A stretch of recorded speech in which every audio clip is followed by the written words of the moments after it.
তো তোমাদের প্রত্যেককে স্বাগতম আমাদের এই ছোট্ট পরিবারে। তোমরা যারা পিএসসি ফুড এসআই 2024-এর রিক্রুটমেন্টে এক্সামটা দিয়েছো, তোমাদের কিন্তু একটা কোশ্চেন আমরা বারবার পাচ্ছি যে রেজাল্টটা কবে আউট হবে। এটা নিয়ে তো আমরা অনেকেই জানিয়ে দিয়েছি, তবে বিভিন্ন জায়গায় তোমরা বিভিন্ন তথ্য পাচ্ছ। পিএসসি ফুড এসে রেজাল্ট নাকি কোনো মতেই দেবে না, না রি এক্সাম হবে, না রেজাল্ট দেবে, এভাবেই নাকি থেকে যাবে। এই রকমই বিভিন্ন জায়গায় বিভিন্ন তথ্য তোমরা পাচ্ছ, সেটা আমাদের কাছে শেয়ার করছো, আমাদেরকে বলছো যে এটার কি, যেটা আমরা শুনছি যে কোনো মতে এটা রেজাল্টও বের হবে না, রি এক্সামও হবে না, কোনো কিছুই হবে না, এটা কি সত্যি? সেটারই একটা গুরুত্বপূর্ণ আলোচনা হবে আজকের এই ভিডিওতে।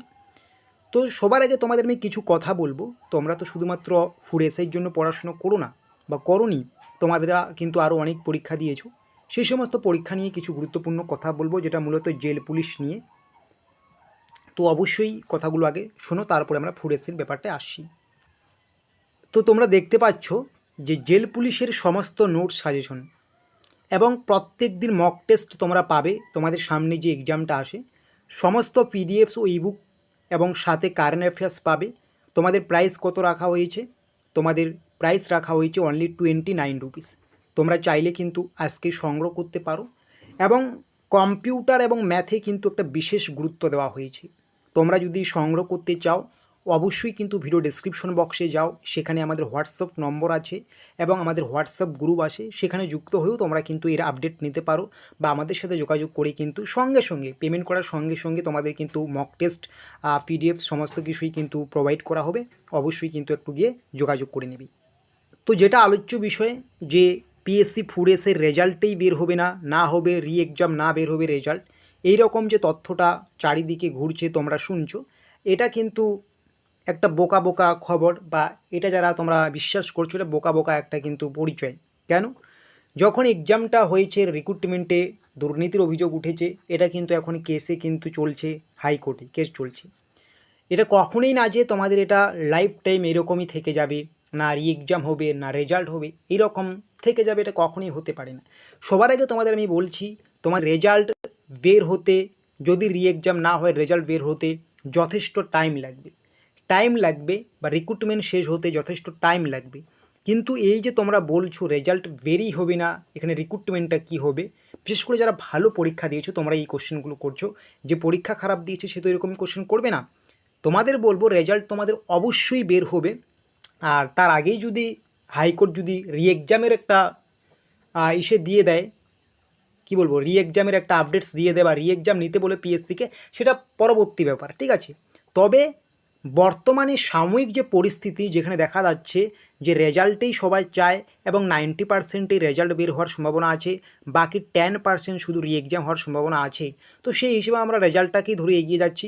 যদি কোনো কারণবশত রি এক্সাম হয় তবুও সমস্যা নেই, রি এক্সাম হলে যে কয়েকটা জায়গায় দুর্নীতি হয়েছে বা বেশ কিছু জায়গায় দুর্নীতি হয়েছে সেগুলো কিন্তু আর থাকছে না, সেটাও খুব ভালো খবর। এবং রেজাল্ট দিলেও খুব ভালো খবর, কারণ যারা পরীক্ষা দিয়েছে দীর্ঘদিন ধরে তারা ওয়েটিংয়ে আছে, তাদেরটাও ভাবতে হবে। তো সেই হিসেবে তোমরা যারা ভালো পরীক্ষা দিয়েছো, তোমাদের মনে এই কোশ্চেনটা থাকাটাই স্বাভাবিক যে আর কতদিন অপেক্ষা। বিভিন্ন জায়গায় বিভিন্ন চ্যানেলে আমরা শুনছি কোনো মতেই রেজাল্টটা বের হবে না। এটা কিন্তু পুরোপুরি ভুল ধারণা। তোমাদের অবশ্যই রেজাল্ট কিন্তু বের হবে। যদি কলকাতা হাইকোর্ট রি এক্সামের রায় না দেয় তাহলে অবশ্যই রেজাল্ট বের হবে। পিএসসি কিন্তু অবশ্যই রেজাল্ট বের করবে। হ্যাঁ, সময় সাপেক্ষের ব্যাপার, সময় লাগবে, তাই বলে এরকম না যে রেজাল্ট বের হবে না। তোমাদের এই ভিডিওটা বানানোর একটাই উদ্দেশ্য, তোমরা কিন্তু বারবার কোশ্চেন করছো রেজাল্টই বের হবে না, রেজাল্টই বের হবে না, কোনো আপডেট দিন। এটাই হচ্ছে সবচেয়ে বড় আপডেট। রেজাল্ট অবশ্যই বের হবে, পিএসসি ফুড এসআইয়ের রেজাল্ট অবশ্যই বের হবে। সেটা কিন্তু যখনই কেসটা মিটে যাবে তখনই কিন্তু একটা কিন্তু স্বাভাবিক পরিবেশ সৃষ্টি হবে। ওই স্বাভাবিক পরিবেশে দাঁড়িয়ে কিন্তু বলা যেতে পারে যে কবে রেজাল্টটা বের হবে। এখনও পর্যন্ত যে মানে আমরা যেহেতু এখনও স্বাভাবিক পরিবেশে নেই বা কেসটা এখনও মেটেনি এই পিএসসি ফুড এসআইয়ের জন্য, তার জন্য আমরা কিন্তু এই মুহূর্তে বলতে পারছি না রেজাল্টটা কবে দেবে। তবে 2024-এ রেজাল্ট দেওয়ার কোনো মানে সম্ভাবনাই নেই, 2025-এর দিকেই দেবে, ঠিক আছে, যদি রি এক্সাম না হয়।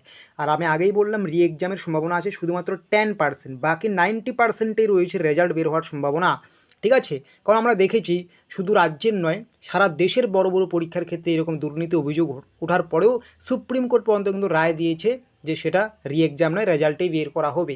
যেমন নিটের ক্ষেত্রে আমরা দেখব, এরকম বিভিন্ন রকম উদাহরণ আছে। তো সেটা অন্যরকম একটা আলোচনা হচ্ছে, সেটা আলোচনার মধ্যে যাচ্ছি না আমরা।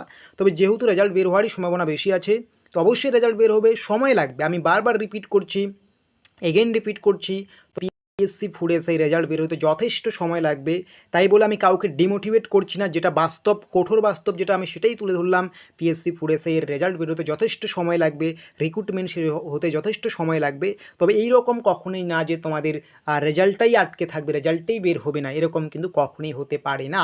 যদি না কোনো কারণবশত রি এক্সামটা না হয়ে যায়, তাহলে তোমাদের যখনই কেসটা মিটে যাবে বা মানে কলকাতা হাইকোর্টের পক্ষ থেকে এই পরীক্ষা নিয়ে আপডেট দেওয়া হবে, তখনই কিন্তু স্পষ্ট তোমরা বুঝতে পারবে যে কবে রেজাল্টটা বের হতে পারে, এবং আমরা কিন্তু তখনই তোমাদেরকে জানিয়ে দেবো সঠিক একটা ইনফরমেশন যে কবে বের হতে পারে, ঠিক আছে।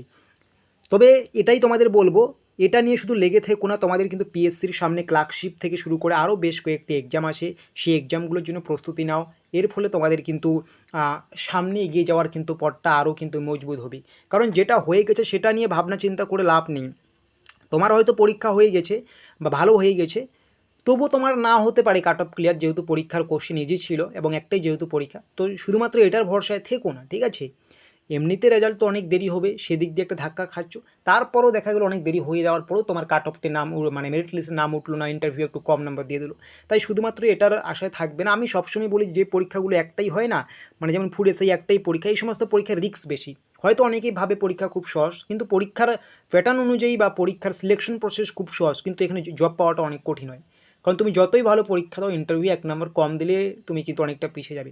অন্যদিকে ক্লার্কশিপ, মিসলেনিয়াস হয়তো কঠিন, সিলেকশন প্রক্রিয়া হয়তো অনেক কঠিন, কিন্তু সেখানে ভালো স্কোর করলে তোমার জব পাওয়ার সম্ভাবনা থেকেই যাচ্ছে, ঠিক আছে।